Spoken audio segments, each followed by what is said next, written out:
Caitlin Clark's alleged stalker shown for first time and says he wants to stay in jail. Michael Lewis Jr. claimed he wanted to stay in jail during his preliminary hearing after being accused of stalking Indiana Fever and WNBA superstar Caitlin Clark.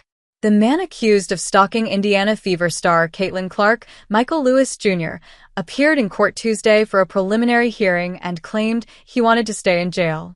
Lewis, 55, was arrested last Sunday by Indianapolis police, accused of stalking and sending both threats and sexually explicit messages to Clark.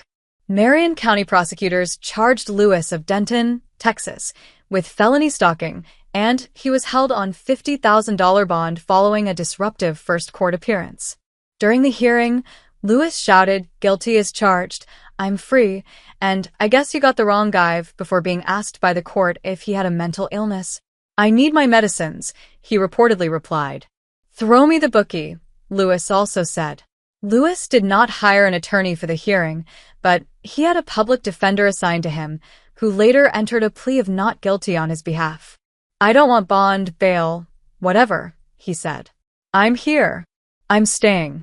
Lewis has been ordered by the court to stay away from Gainbridge Fieldhouse, home of the Indiana Fever's home court, and Butler basketball arena Hinkle Fieldhouse, where Clark's boyfriend, Connor McCaffrey, is an assistant coach.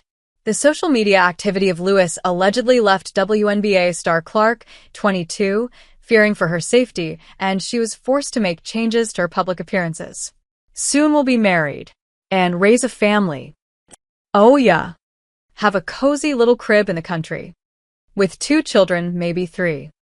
But we know Michael. It's just your imagination," Lewis allegedly wrote to Clark on social media. Posts concerning Clark also suggested that Lewis was paying visits to Clark's home. "Been driving around her house 3x a day, but don't call the law just yet. The public is allowed to drive by Gainbridge, aka Caitlin's Fieldhouse," he allegedly said. If convicted, Lewis faces 1 to 6 years in prison and a fine of up to $10,000. No matter how prominent a figure you are, this case shows that online harassment can quickly escalate to actual threats of physical violence, prosecutor Ryan Mears said in a statement prior to Lewis' hearing. "It takes a lot of courage for women to come forward in these cases, which is why many don't. In doing so, the victim is setting an example for all women who deserve to live and work in Indy without the threat of sexual violence."